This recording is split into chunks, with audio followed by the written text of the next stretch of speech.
What's up, guys? Welcome back to the channel. I'm over here at Brian's where at B&K Performance.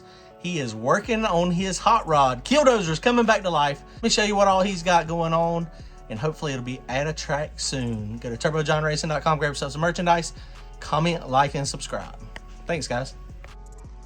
So Brian has been hard at it over here. He's finally got all the parts and pieces and it's made some progress.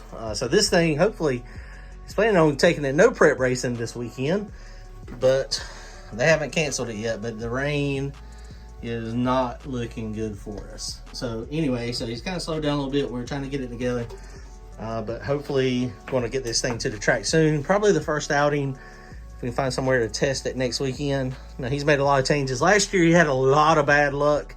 So he had some LS7 260 heads, trick flows, bent the valves in them, and messed up a couple guides. But those heads will actually be for sale soon. He's going to get them repaired. He's going to sell them bare. But now he's got some Brodix STS solids. I don't even know what all these numbers stand for. I know that HIP stands for HIP. It means basically it takes the cast head, heats it up, puts ions in it, and makes it like a billet head almost. But it is a cast head, but it is hard and solid. No water in there. It's got the block back together. So, Brian, what you think? You getting excited? I don't ever get excited. Come on, man. You got to get excited. I'm getting excited. Probably just going to break on the first pass. I hope not. Not this time. This year, would you spent good money last year to make it go good, and it gave us issues. I think all race cars are junk. Well, I don't disagree. But so he's got nice heads, new rotating assembly, crank, new rods, new pistons. These are top fuel hooped. So Kevin at TKM has got top fuel hoops in this. The machine work on the block has got the receiver grooves, new copper head gaskets. These are some aftermarket rocker arms. These Brodix heads are LS7 style, but if you can see up in there, it doesn't have a separate rocker stand. The rocker stand is actually made into the head, and so I had to clearance it a little bit on these end rails. But man, these things look good. Two separate lengths of push rods. The intake side is just 50 thousandths longer than the exhaust side, but you have to put a little bit of preload on them. So these things, man, this motor rolls over like butter. These heads are, woo! Look at, I can see the whole head. They flow a lot. Hopefully it's going to be good. And I think Brian's decided he's going to no prep race mostly this year. He's going to try not to do a lot of where you got to go super, super, super fast. So hopefully this stuff will live and not have any issues. That's the problem with the LS valve cover gaskets. It's like when they come out, they won't go back in. And that's a new gasket too, ain't it? It's a new one, so yeah. They don't stay in the head work too strong. Oh man, somebody's got to come up with a better design. I mean, there's got to be some type of better system. But methanol, drive Enderley pump. Still gonna have the 106mm turbo on it. Of course, no water. This thing's filled. It's got grout, hard block up to the water ports here. He was running water in it at one point. Oil pan rails, oil pan. You see it's had a couple exits and repairs, but this thing is coming back strong. Okay, let's see. We might try to get this thing in the actual car here in a few minutes, maybe. First fire up in the next week or so.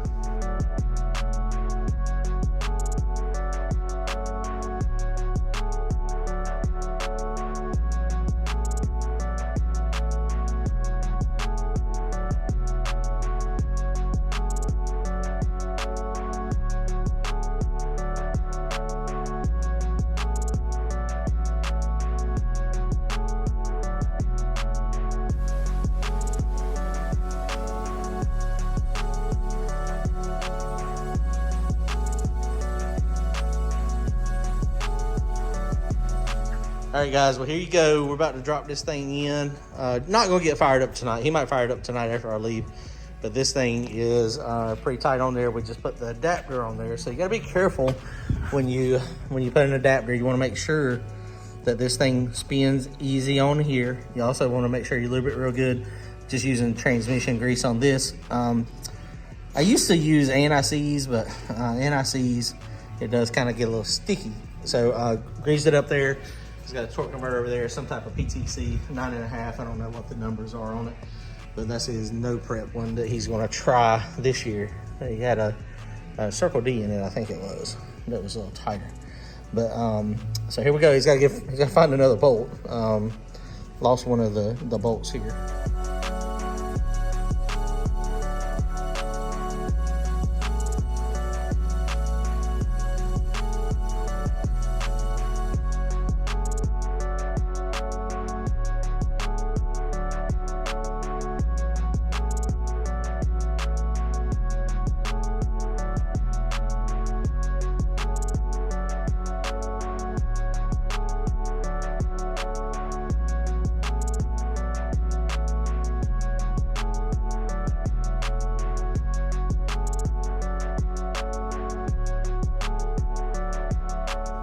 All right, guys, so one thing, checking torque converter clearance is kind of hard to do, kind of hard to get up in there, but you see the distance between the converter and the flex plate. So we just measured that.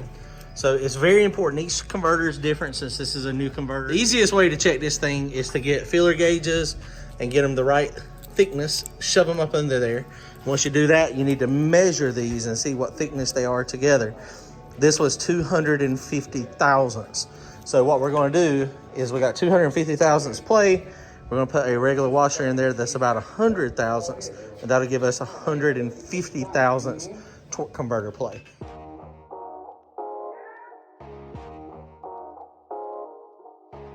Okay, well, it's getting closer. We are going to have to remake this pipe right here again.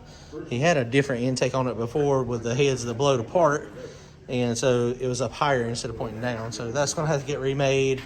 Injectors, he just got them back from billet atomizers, but they got the wrong O-rings on them. So he's got some more. He's got to change those real fast.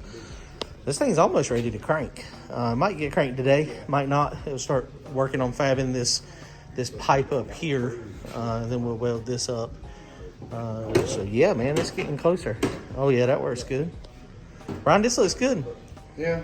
This car is easy to put together. It don't take much time. Yeah, I mean, that's the good thing about having a full-blown race car is you don't have a lot of stuff in the way. It's easy to work on, super easy to work on. Almost ready to go make some passes.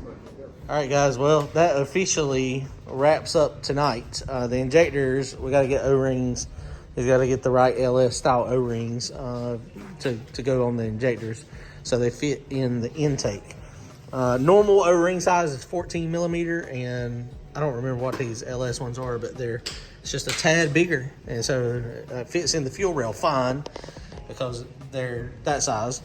But yeah, so we're done. KillDozer. The motor is in the car, engine is together, almost ready to go. So really just a little bit of wiring left, create the cold side pipe, and put the injectors in it, and it'll be firing the hole. All right, guys, comment, like, and subscribe. We'll see y'all later.